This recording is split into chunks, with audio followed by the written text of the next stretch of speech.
저는 14개월 딸아이를 둔 아기 엄마입니다. 계엄 당일 6퇴 후에 소파에 누워있다가 계엄 선포를 보고 바로 법조문을 확인하였습니다. 민주당이 다수당인데 금방 해제가 될 텐데 대통령이 검사인데 그 사실을 모를 리 없을 텐데 도대체 이게 무슨 상황인가? 역시나 금세 국회 해제 의결이 있었고 계엄은 해제되었습니다. 담화문을 찬찬히 읽어보았습니다. 제가 임신과 출산과 육아를 하느라 몰랐던 민주당이 저지른 폐악을 일당 독재의 파쇼 행위를 확인하고 아이와 함께 하려고 비워둔 시간을 나누어 이 사건에 뛰어들게 되었습니다. 저는 계몽되었습니다. 체제 전복을 노리는 반국가 세력이 준동하고 있습니다.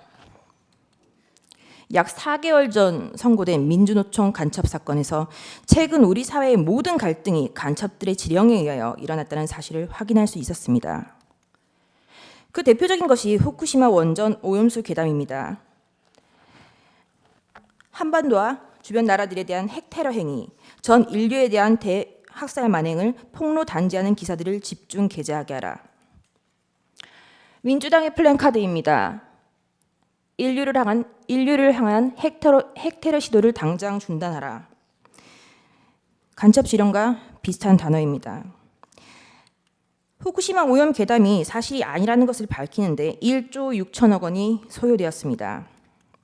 1조 6천억 원은 민주당이 삭감한 대한고래 프로젝트 497억 30번, 민주당이 삭감한 민생범죄 수사 특활비 특경비 587억 27년치, 민주당이 삭감한 아이들보험 지원 사업 384억 40년치, 민주당이 삭감한 전공의 지원 예산 931억 17년치입니다. 윤석열 대통령은 2022년 3월 9일 당선되었습니다. 간첩들은 대선 후보 시절부터 윤석열 놈에게 공격의 화살을 집중하라고 하였습니다. 또한 공정, 기회, 새로운 변화로 청년들이 보수화되는 것을 막고 진보 민주개혁 세력의 역량상 우세를 보장하도록 조직 사업을 하라고 지령을 내렸습니다. 또한 윤석열이 한미 동행 우선을 전면에 내걸고 반북 대결 정책을 추구할 것이니 집권 초기부터 윤석열 패거리들을 조직적으로 공세 전개하라. 그리고 윤석열 놈과 일가 족속, 측근들의 정치 추문을 집요하게 압박 공세를 강화하라고 제2의 촛불항쟁 때와 같은 윤석열 탄핵투쟁의 불씨를 지펴올리라고 지령을 내렸습니다. 이에 따라 비상계엄 전까지 약 178회에 달하는 윤석열 퇴진 탄핵 집회를 열었습니다.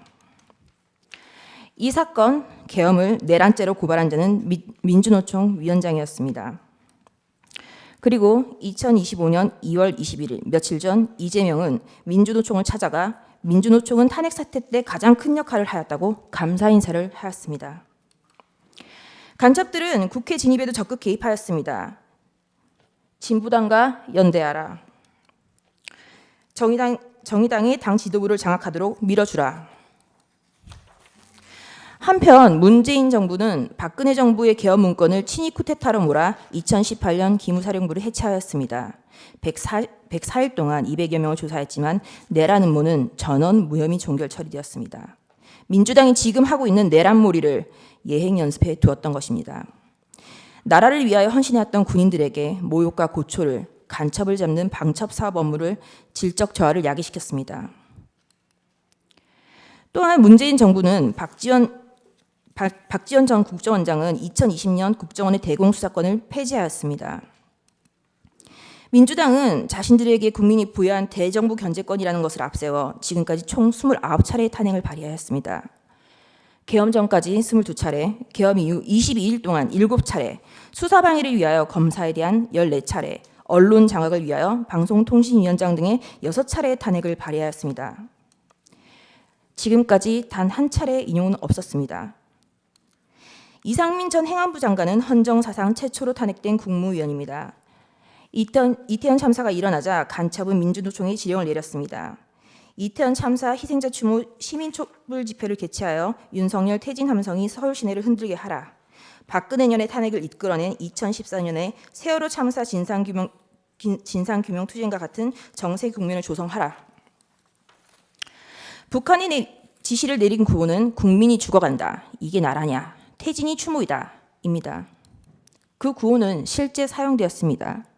화면에 보시다시피 퇴진이 추모다, 국민들이 죽어간다, 이게 나라냐 라는 구호가 사용되었습니다.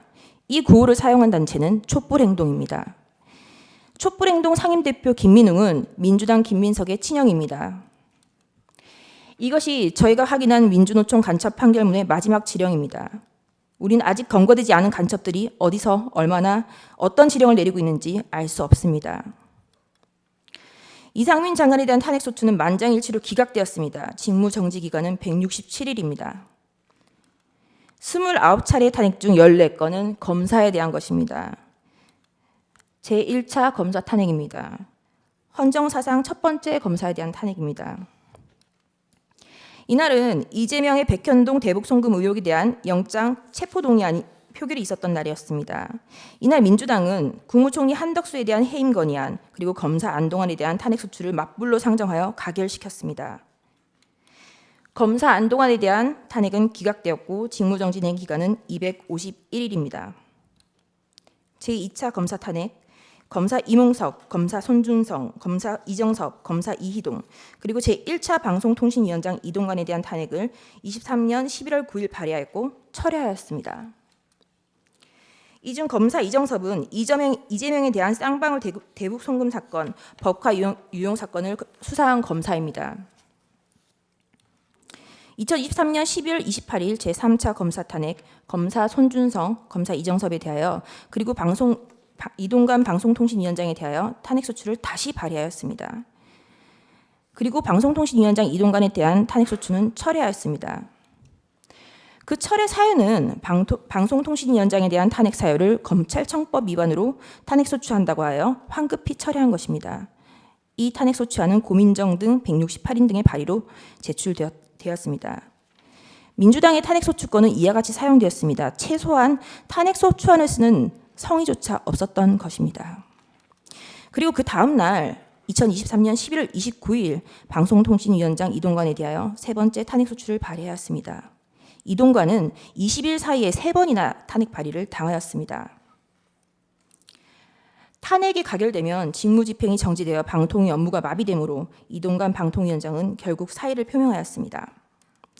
이와 같이 무성의한 장난 같은 탄핵소추 발의와 철회, 재발의에 대하여 국민의힘 소속 의원들은 국회의장들을 상대로 심의 표결권을 침해하였다며 권한쟁의 심판을 청구하였으나 각하했습니다.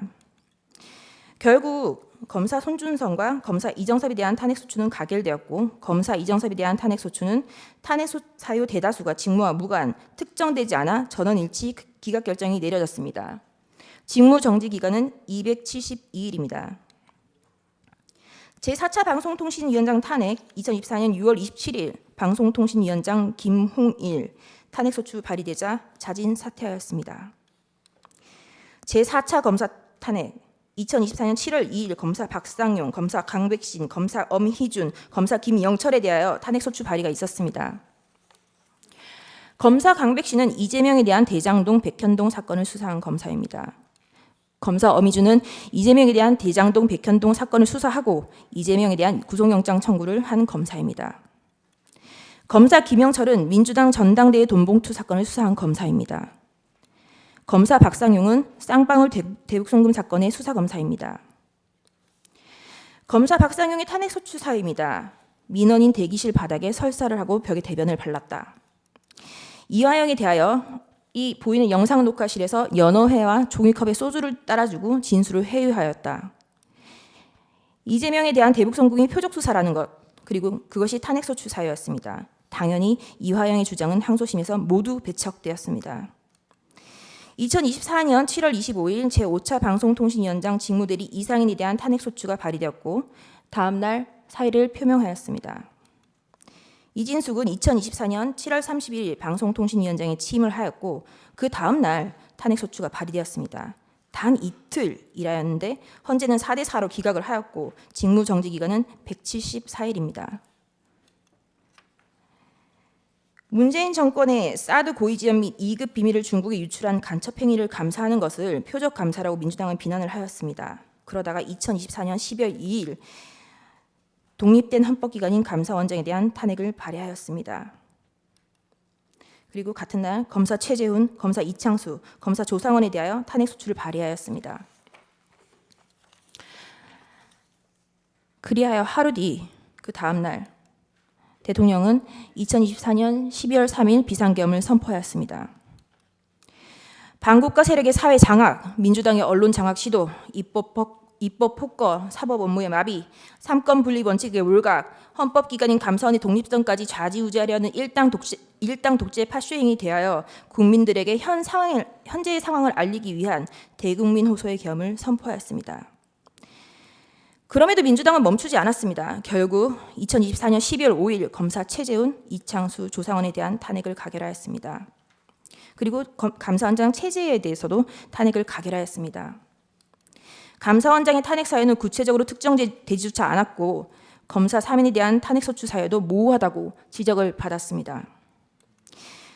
2024년 12월 4일 피청구인에 대하여 1차 탄핵을 발의하였고 그 사유 중 일부는 중국, 러시아를 적대시하고 일본 중심의 기이한 외교정책을 고집한다라는 것이었습니다. 2024년 12월 7일 4시간이 넘게 기다렸으나 정족수가 미달되었고 민주당은 계속하여 이상민 행안부 장관, 박성재 법무부 장관, 김영현 국방부 장관, 조지호 경찰청장에 대하여 탄핵 소추를 발의, 결국 이상민 장관은 사임하였습니다. 대통령에 대한 탄핵이 쉬이 이루어질 것 같지 않자 한동훈에 대한 체포설, 정치인에 대한 체포설, 판사에 대한 체포설이 난무하기 시작하였습니다. 2024년 12월 12일 대통령에 대한 두 번째 탄핵 소추가 발의되었습니다. 그리고 체포설만 가지고 부족하자 2024년 12월 13일 김어준이 한동훈에 대한 사살설을 터뜨렸습니다. 우리는 모두 이 뉴스가 이제는 가짜인 것을 압니다. 결국 2024년 12월 14일 대통령에 대한 탄핵소추가 가결되었고 헌법재판관이 임명하지 않는다는 이유로 한덕수 국무총리를 탄핵하였습니다. 그리고 최상목 권한대대행에 대하여 각종 사유로 탄핵 카드를 꺼내고 있는 것을 국민 여러분들은 지켜보고 있을 것입니다. 부끄러움을 모르는 자들은 민주당 노종면 원내대변인은 2024년 12월 23일 국무위원 총 16명 중 5명만 더 탄핵하면 국무회의 의결을 못하니 법안이 자동으로 발효된다라는 발언을 하기도 하였습니다. 또한 민주당은 2025년 2월 20일 헌법재판관의 후임자가 임명되지 못하는 경우 기존 재판관의 임기를 자동으로 연장하는 내용의 법안을 발의하였습니다. 헌법재판관의 임기는 6년으로 헌법 제112조 제1항에 명시적으로 규정하고 있습니다. 도대체 누가 국헌을 문란하게 하고 있는 것인지 묻고 싶습니다. 이상입니다.